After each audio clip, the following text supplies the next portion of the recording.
Welcome to another edition of Discover Tinley, where we talk about the people and organizations in town that make Tinley Park a great place in which to live. And as we all know, Tinley Park is a great place in which to live. My name is Ron Centanni. I'll be your host tonight. And as usual, the program is brought to you through the volunteer services of the Community Resources Commission of Tinley Park. A bunch of volunteers that do a lot of activities in town. Not only this, but we're the ones that put on the Discover Tinley, which is coming out, which has happened the beginning of the month. I hope you all had a chance to go out and see Discover Tinley at the Convention Center at the beginning of April. And we also do the Santa, and we do have a scholarship program that's just ending too. So we've got a lot of things going for the Community Resources Commission. And along with our wonderful high school interns who are manning the cameras and other things on the show here. So a lot of volunteer services putting on Discover Tinley TV. Hopefully you had a good winter. Hopefully winter is over by now, and we're going to enjoy a nice springtime in Tinley Park. And one of the things coming up in Tinley Park in May is a run that's just started last year. It's a very important run for those of you who are kind of athletically inclined or just want to walk. But it's to raise money for a pretty worthy cause. And we have some people here tonight to talk to you about what this run is all about. We have Dan Riordan, who is the Senior Fire Inspector of Tinley Park. So welcome. And Hosam Hadid, who is a student, who's going to talk to us about his experiences at the camp that the money is going to. So Dan, what's this run called now again? It's called Run for Your Life Safety. Okay. It's a 5K race.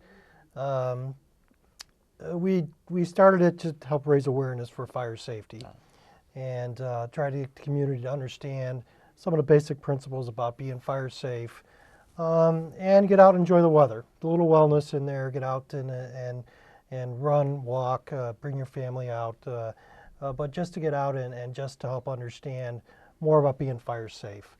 The benefit to us having the race was to also try to get sponsors and all the monies that anybody and all the registrants, we would donate the money to Illinois Fire Safety Alliance's Camp IME.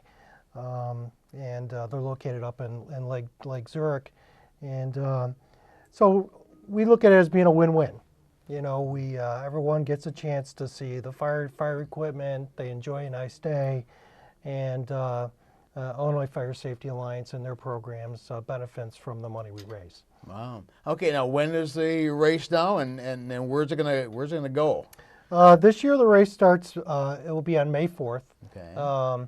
It starts at the 80th Avenue train station on the north side, which is right off of which is I think 18001 80th Avenue. It goes through the neighborhood to the north, which I believe is Bristol Park, and it's like I said, it's a 5K. So it's if you're a runner, it's a 25-minute race. Okay. If you're a walker, it's an hour. So it's going to be a great day no matter what. I think it'll probably be an hour for me more than not. Me likely. as well. Okay.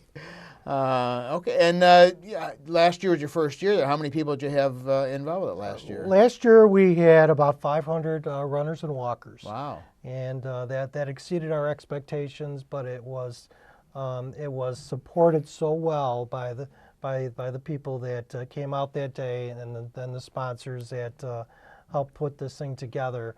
It was probably twice as many as we had originally expected. This year we're looking to have about 1,000 participants, and that will allow us to be able to get a better message out to more people and help out Illinois Fire Safety Alliance. Okay, and the Fire Safety Alliance now, what is their goal, or what's their purpose in this camp that they're involved with? What's that all about? They are a nonprofit organization designed primarily to promote fire safety practices and principles. They also have the burn camp, which it's called Camp IME. And it's for kids that have suffered burns from fire, and it allows them to actually be a kid and enjoy life and not be worried about the burns that they suffered or the recovery or how they look to others. It allows kids to relax, go swimming, camping, do anything else you would normally do if you were if you're going away to camp for a week. Wow. And we're lucky we've got a participant in the camp, somebody who's actually been there and gone through it. Hosam, tell us about, what your experiences with that camp, and I don't know if you want to go into much what brought that about, and what's been your experiences with that camp, and what do you hope to do with it? Well, I've been affiliated with the Illinois Fire Safety Alliance for about 10 years now. In 2003, my family and I had an explosion in our home from our fireplace.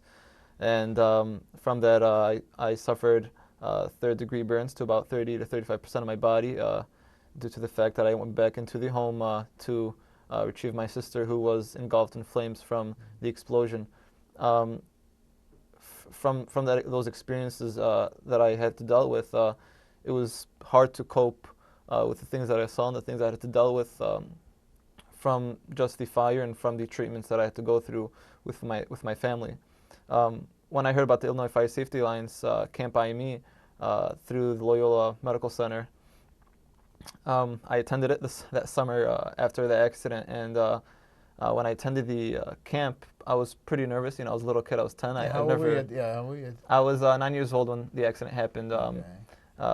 So when I went to the camp, it was, I was nervous. I was a little kid. I've never been, far away from home for, a long period of time without my family. So when you got there, there's just a group of people, counselors, volunteers there, to make you feel like you're at home and make you feel like, a regular kid. Because when I had these scars, different, things you would have to deal with, kids are kids in school, and they're going to say things, and, that hurts. So this kind of camp and this organization sort of gives these campers, from experience, the ideal, life or lifestyle that they want, because these kids that go to this camp that have been burned since they're a little kid, and when they turn a specific age and they find out there's other kids like them that have been through these scars and these injuries, it just makes them, makes them feel better, because when I went to this camp, I thought I was the only kid that's ever gotten burned. Wow, and where's this camp located at? This camp is located at Lake Zurich. It's up north of Chicago. It's been going on, I think, for over 15 years now. It's a great organization, and all the proceeds that are given to the Illinois Fire Safety Alliance are used up greatly. Organizations like this, help very much the Illinois Fire Safety Alliance. The Illinois Fire Safety Alliance wouldn't be able to be the organization that they are without, people like Tinley Park, fire department, and other organizations that fund the camp. These kids come to the camp every year looking forward to something new, and every year when there's more funds, they get to experience new things and make them feel at home, and that's what this camp's all about. Wow. Now, what do you do at the camp? What kind of, and how long is it? Is it a week, 2 weeks? It's a 1 week long camp. Okay. I've been a camper there for 6 years, and there's a bridge program for campers that when you become counselors, where you're a counselor in training for 2 years, and a junior counselor for another 2 years, where you work under counselors to learn the responsibilities of taking care of other children that obviously they're children. You gotta have the right sort of idea of what to do with them. So they sort of give us the ropes of what to do with these campers, and it's a great amount of responsibility, but it's well worth it, because I was a camper once, and now it's time for me to give back that that volunteer work to the Illinois Fire Safety Alliance. Wow. That's nice of you. I think and we need more people like you that want to give back to do that. How many kids are at this camp, do you think? It ranges. Last year we had about 70 to 80 campers that came to the camp that week, and it's great. It gives them hope. It gives them peace, tranquility, and makes them feel at home. Wow. And the age range? What are the age range? It depends. It depends their maturity. If the kid's around 6, 7 years old, they'll allow them to come. If the kid is in a state of matter where they're not mature enough to be at the camp without their family, then we'll give them some more time to grow up, because some kids are still homesick, and they don't want to leave their family. So yeah. Well, Dan, it's really fantastic. The fire department chose to get involved with this particular camp. What made you decide that this would be a worthy recipient of your funds? The fire department has always been a supporter of Illinois Fire Safety Alliance. We've been wanting to try to do something like a wellness type of activity, and the 5K to me was probably the best way to get the word out. The awareness was important, but we felt that any funds that we could raise was the Illinois Fire Safety Alliance was the right organization, especially the way they support the burn camp and to help the kids actually try being kids again. Wow. So we're very excited for what we did last year. We're very excited for what we're going to try to do this year. Our goal is to raise $20,000 for Illinois Fire Safety Alliance. So with that, we need a lot of help, and we need runners, walkers, sponsors, and just to come out and show support. How does somebody register for this now? What do they have to do to register? They can go on our website. Okay. The village website, tinleypark.org, and go to the fire department, and all the information's out there. They can call our offices, and they can give them more information if they're not if they don't want to go on the internet. We'll help them out any way we can. Okay. And what number should they call? 708-444-5200. Okay. And we can get the word out any way we can, because we're very committed to getting this, making this year to be as successful as last. Can they come to the event and register at that? They sure can. Okay. They sure can. Anybody that registers, whether it's at the day of the event or pre-registers, they're going to get a T-shirt. They get a fire department patch. Hopefully some of our sponsors will be able to help us out as well, as far as giving away some other items that we think is useful for a runner or a walker. But it's going to be a great day. Yeah. There'll be a lot of fire equipment. If you're not a runner or a walker, you want to come out and look at the fire equipment. They'll all be in the parking lot. It's a chance to get to meet the firefighters and of course learn about fire safety. And I guess you're going to have some different displays along the course, even for fire safety too. That's right. We have some other organizations that are fire safety wise. Northern Illinois Fire Sprinkler Advisory Board will be out there with their displays to help people understand the benefits of smoke detection and fire sprinklers and things of that nature in the residents. So there'll be some great messages going on out there. A lot of firemen, a lot of fire equipment, and hopefully some great weather. Hopefully after this winter, we're going to get some good weather coming on. Well, it's a tremendous endeavor you guys are going through, and Hosam, good luck to you, and thank you, and keep up the good work on the camp there. Hopefully that'll go real well for you this year, and thanks for volunteering to help out with that kind of stuff. And thank you for the fire department to do this kind of stuff. So, keep in mind on May 4th, if you want to register, go to tinleypark.org or call the fire department, 444-5200, or come out on May 4th. At what time is this starting? 8:30. 8:30, okay, so good weather in the morning. Come on out and register. Let's get a good crowd this year and raise some money for this burn camp and the Illinois Fire Alliance, and hopefully we'll get a good thing going. Thanks for all you're doing, and good luck to you. Thank you. Well, it was kind of interesting talking about the fire department's run, and hopefully you will get involved with that, and we get a big turnout this year to help that burn camp have a good program this year. Our next guest has lived in Tinley Park quite a while, and he is through a different point of view in terms of what he's accomplished in life. And I don't know if any of you know, but we've got somebody in town here who has been an official on some very major football games nationally. And we're lucky to have with us today Bill LeMonnier, who has been a world-class official thank you, Ron. Football, baseball, and when I was coaching baseball, I remember Bill as one of our umpires. So yeah, we go back a few years. yeah. Like that. But I said before, you were one of the better ones we ever had. I always look forward when I had you as the umpire, so we knew we were going to get a good game umped. Well, I appreciate that. Thanks Thank you for doing that. I'm going to read off some of the awards that Bill has gotten over the years here, and we're going to talk about some of them. Recently won the National Association of Sports Officials Gold Whistle Award. This is a national award for outstanding contributions. The National Football Foundation Outstanding Contributions to Amateur Football. The Central Officials Association Hall of Fame. Officiating Consultant for the USA Football. Big Ten Football Association Award. among a few others. You've done some officiating for a while here, huh? Yeah, it probably shows you it was at the end of my career versus the beginning of my well, career. that's usually when we get the awards. That's true. Let's talk about what first of all when you started out. You started out coaching and officiating about how long, and what was your progression of moving up into some of these positions? Well, back in 1973 is when I first started to officiate. I started with football. A friend of mine was a high school youth football official. He talked me into doing it. I went out and worked that first game, and it was just like a bug bit me. You wanted to see if you could get better. You know, there was a neat thing about being out on the field. Probably the biggest thing you quickly realized when you first went out there was all of a sudden you're responsible for the game. You know, and that was probably the biggest thing. It was like, it can't be that hard to do a youth football game, and then all of a sudden you got out there and the kid kicked that first ball and you went, what am I doing here? You know? Oops. So there was a whole different perspective at looking at the game. Yeah. And then you moved up. And what level did you start out? You started out with high school? Or Started youth? out with youth ball, Okay. and then after a year of that, got into some of the freshman, sophomore football.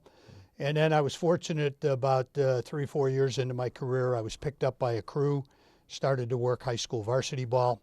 I did that for probably about eight years or so, and then we got a break to go into the CCIW conference, a Division III college. Which is that? What is that? now? That's College Conference of Illinois, Wisconsin, Carthage, Elmhurst, Oh, Wheaton. yeah. And worked that conference for about 8 years, and then I got a break to go to the Gateway Conference, which is now the Missouri Valley.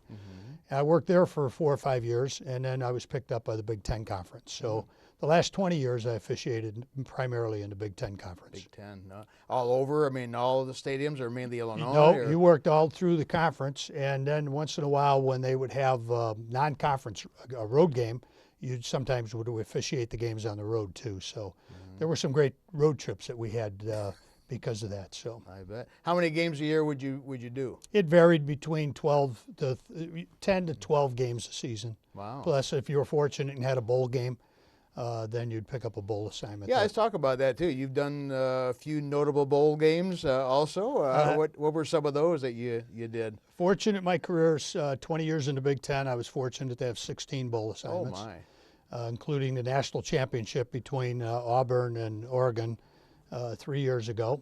Then I also had the opportunity, probably the biggest bowl game that people remember was I had the great opportunity to work the Oklahoma-Boise State game remember that out at the Fiesta Bowl when it was yeah. kind of the David and Goliath of football where David came in and knocked Goliath off and nobody thought it could happen. So that was a special place to be that night. Probably the best thing about that game, though, was the very next morning. We had our whole family out, and the next morning we weren't together for Christmas, so we were exchanging Christmas presents. And as my son and daughter-in-law gave my wife and I a gift, I of course ripped it open and it was a little baby's bib, and it said, "I love Grandpa." And my wife looked and said, "Grandpa? We're not grandparents." And all of a sudden she got hers and it said, "I love Grandma," you know? my. And the light bulb kind of went on that Tamara was pregnant. Oh. So as great as that football game was to be there the night before, the most special moment of that weekend was when we found out we were going to be grandparents. Wow. So it's something bigger than football. There's other things in life. Not a lot, but there are other things in life besides football. What's it like reffing a major football contest like that? What's the preparation that goes into something like that, and like you said, the responsibility you have on the field there? Give us a feel for what it's like down in the field actually reffing something like that. Well, first of all, the preparation that goes into it, whether it's a bowl game or whether it's regular season, we attend several clinics in the off season. We have rules tests that we have to take, several meetings and clinics that the conference will sponsor. But then during the season, we're constantly, we have a conference call during the week. We have film review that we do during the week. We go in the night before the game. We'll go out together as a crew for dinner, and then from about 7 o'clock to 9:30, we have a pregame meeting where we're reviewing bulletins from the conference, any points of emphasis from the conference. We're going through a film study based on our plays from the week before. So we have a pretty intense Friday evening preparing for tomorrow's game. Once we get to the stadium, we get there about 3 hours before game time. And we have meetings with the production people from TV. We have meetings with the stadium people regarding security and other issues that can be at the stadium. We've got other things to take care of with the ball boys and the chain crew and all those types of things. So there's a lot of preparation that goes into it. The easiest part of the day is the 3 hours you're officiating the game. Wow. I remember, though, when I worked one of my first games, David Perry, who was our supervisor at the time, asked how I was going to respond to working in front of 90,000 people at Penn State at that time.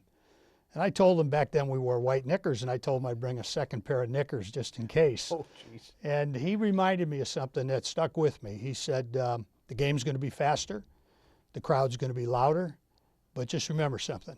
It's a game of football, and you need to adjust to the speed of the game, and you need to block that crowd out of your system. And once you're able to get past that, you take it in, you're aware of the crowd. But I can honestly tell you that I have the crowd's great that's there, but they have no effect whatsoever. It doesn't bother me one bit. I could just imagine you walking out in front of, like I said, 90,000 people staring at you, and you're running the game, and all you got to do is concentrate on that ball, and it blares. I'm 5'9", 160 pounds, and you're kind of like Clark Kent. You walk into the phone booth, you put your uniform on, you come out, you're Superman. Okay. So that's kind of the attitude and mindset that you have to take with it. You just have to get in the zone, just like the players. Okay, wow. Any notable players that you've seen or worked with? Well, I was showing you a picture we have there from the Cotton Bowl from 10 years ago. And the two people that note in the picture, one is Eli Manning. It was his last college football game, playing for Ole Miss.